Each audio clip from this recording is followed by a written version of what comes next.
오늘은요, 강진 여학생 실종 사건을 얘기할 건데요. 다들 너무나 잘 아시는 사건이라고 생각합니다. 가장 최근의 일이고요. 피해자인 여학생으로 보이는 시신이 발견이 되었습니다. 여학생 실종에 대해서 오늘은 이야기를 할 건데요. 조사를 해보니까 이상한 점들이 너무나 많더라고요. 그래서 오늘은 그 이야기를 해보려고 합니다. 2018년 6월 16일, 바로 9일 전이었죠. 13시 30분쯤에 이 양, 17살이에요. 이 양이 집을 나선 것이 CCTV에 포착이 되었습니다. 집을 나서기 전에 그녀는 SNS를 통해 아버지 친구 김씨가 아르바이트를 소개해준다고 해가지고 해남군 방면으로 갈 것이라고 메시지를 친구들에게 보낸 것으로 알려졌습니다. 그리고 8분 뒤 실종 학생이 약속 장소로 추정되는 공장 앞으로 가는 것도 CCTV에 찍혔습니다. 아버지의 친구인 김씨도 13시 50분경에 가게를 나와서 실종 학생이 향하던 공장 쪽으로 이동하게 되는데요. 그런데 공장에는 CCTV가 없어서 피해자가 무엇을 당했는지는 정확히 알 수 없는 상황이었습니다. 그리고 그 이후 14시 16분에 김씨의 차량이 이동하는 모습이 CCTV에 포착이 되었습니다만 썬팅이 너무 짙어가지고 실종 학생의 탑승 여부를 알 수도 없었고, 실종 학생은 실종 당일 15시경 수신된 친구의 문자도 받지 않은 것으로 밝혀졌습니다. 경찰에 따르면요, 실종 학생의 휴대전화는 도안면 야산에서 16시 24분에 전원이 꺼져 있다고 합니다. 야산에서 핸드폰이 꺼져 있다?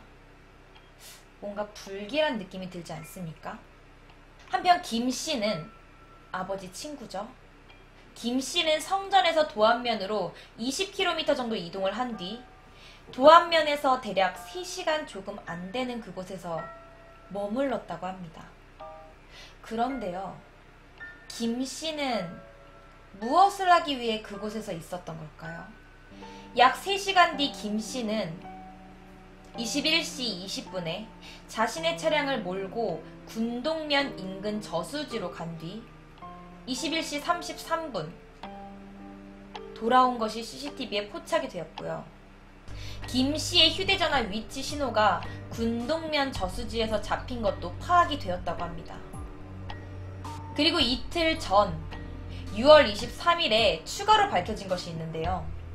실종 학생의 휴대전화 동선과 김씨의 차량 동선이 매우 비슷했다는 것이 밝혀졌습니다. 실종 당일 학생의 어머니는 딸이 실종되자마자 유력한 용의자인 아버지의 친구라고 하는 김씨의 집을 혼자서 찾아갔었는데요. 그러나 김씨는 그 실종 학생의 어머니가 찾아온 것을 알고 뒷문으로 도망을 쳤다고 합니다. 무슨 연유에서인지, 왜 그리 도망을 친 건지, 뭐가 김씨를 두려움에 떨게 만들었을까요?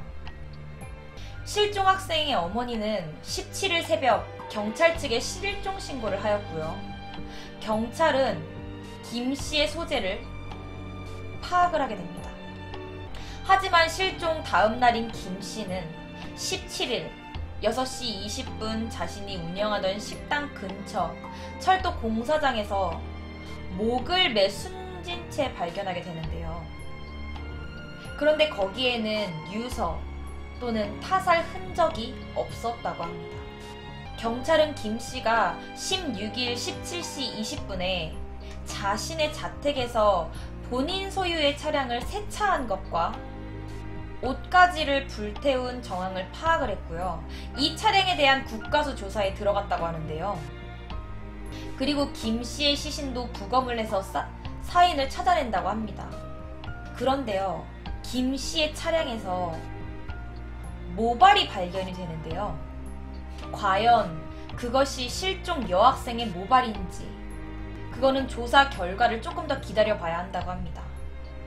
하지만 의문점은 경찰이 김 씨와 실종 학생은 서로 연락이 한 적이 없고요. 실종 학생은 김 씨의 가게에서 일한 적이 없다고 발표를 합니다. 과연 실종 학생에게서는 어떤 일들이 있었던 것인지 궁금하지 않습니까? 그래서 경찰은 병력 500명과 헬리콥터를 동원해서 도안면 일대를 수색을 하고 있습니다. 그리고 20일 경찰은 실종 학생이 아버지 친구인 김 씨를 만나기 하루 전에 저 내일 아르바이트 하러 가요. 아르바이트 하는 것을 절대 말하지 말아달라고 하면서, 그리고 무슨 일이 생기면 신고해 달라고 하면서 부탁을 한 정황을 실종 학생의 친구로부터 확보를 했다고 합니다. 이를 토대로 경찰은 계획 범죄일 가능성을 염두에 두고 수사를 진행 중이라고 하는데요. 또한 김 씨가 16일 밤에 저수지에 간 것을 파악을 하고 저수지에 대한 잠수 수색도 하였지만 23일 보도된 기사에 따르면 경찰 측은 덕서리로 수색 범위를 확대하고 도안면 야산에 한 개 중대를 배치하여 수색을 계속 진행하였다고 합니다. 경찰은 아버지 친구인 김 씨를 유력 용의자로 보는 이유를 정리를 했는데요. 크게 5가지가 있습니다. 첫째로 김 씨는 실종 일주일 전 실종 학생의 학교 근처에 가가지고 그 실종 학생을 우연히 만나가지고 내가 너 아르바이트 시켜주겠다 라고 제안을 합니다. 그러면서도 그 김 씨는 학생에게 아르바이트 하는 것을 절대 다른 사람에게 말하지 말아라 라고 당부를 합니다. 그리고 그 실종 학생은 자신의 친구에게 실종 하루 전 무슨 일이 생기면 꼭 신고해줘 라는 메시지를 남긴 채 떠나기 시작하죠. 그리고 2번째입니다. 실종 학생의 가족이 김 씨의 집을 찾아오자 김 씨는 황급히 달아난 점인데요. 지난 16일 오후 11시 30분쯤에 김 씨의 집에 초인종이 울립니다. 띵동 띵동. 그런데 그때 김 씨는 자기 가족들에게 불을 켜지 말라고 하면서 뒷문으로 바로 도망을 갑니다. 또 이상한 점 3번째는요. 김 씨가 자택에서 도망쳐 나온 뒤 다음날 새벽 인근 공사장에서 목을 매 숨진 채 발견된 점입니다. 그런데요, 여기에서는 타살의 흔적도 없었고 유서도 발견되지 않았다는 점입니다.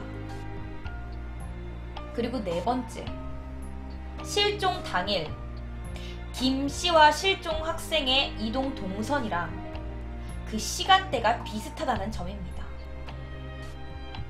경찰은 실종 초기부터 김 씨의 차량 이동 경로랑 실종 학생의 휴대전화, 신호가 잡힌 지점들의 유사점을 주목을 했는데요. 조사 결과 그 동선과 시간대가 비슷하다고 합니다. 그리고 마지막 5번째는요. 김 씨는 실종 학생이 사라진 직후 귀가를 합니다.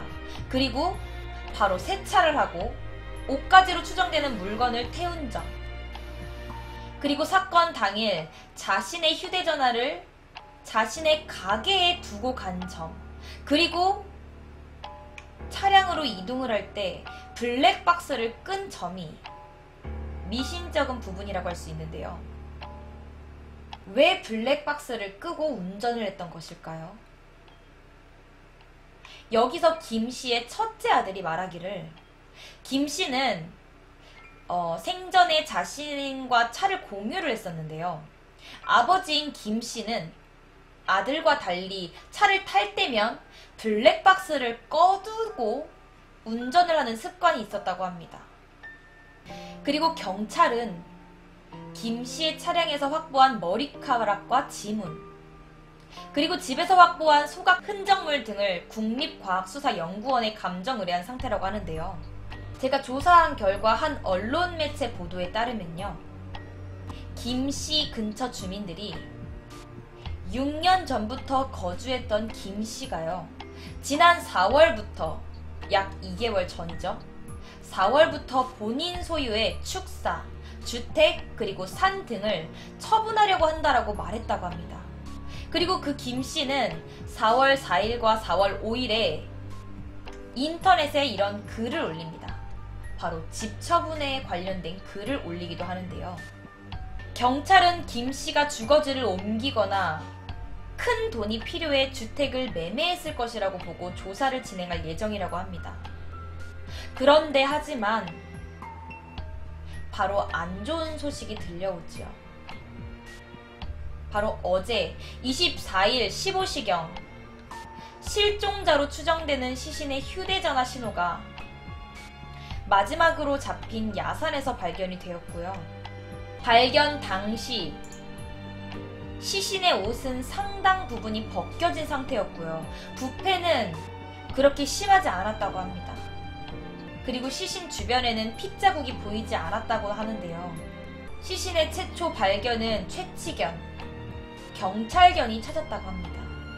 그래서 경찰 측의 현장 브리핑에서는 알몸 상태이고 아무것도 덮이지 않았고요. 소지품은 립글로즈 1개가 확인된 사실이라고 합니다. 시신 발견 지역 지도상 도식 동영상 시신은요, 매봉산이라는 불리는 야산 근처에 세워진 피해자 차량과 그리 멀지 않는 곳에서 발견이 되었다고 하는데요. 용의자가 본격적인 수사가 시작도 되기도 전에 도피를 한 후 자살을 해버리면서 피해자를 수색하는 것에도 난항을 겪게 됩니다. 그 이후 수사 과정에 있어서도 어려움이 예상되고 있는데요. 사건의 전개와 미제 상황이 신기하게도 청주 여고생 실종 사건과 굉장히 흡사합니다. 여러분은 청주 여고생 실종 사건 알고 계시나요? 그리고 심지어 유력한 용의자가 자살한 것 또한 더욱 흡사한데요. 두 사건의 유력한 용의자들 모두 다 공사장에서 자살을 했고요. 유서가 없었다는 점이 비슷하다고 합니다. 그리고 차이점이라면 청주 여고생 실종 사건의 유력한 용의자는 사건 발생 하루가 지난 뒤 실종자에게 전화를 겁니다. 그래서 연결이 안 된 것이 발견됐고요.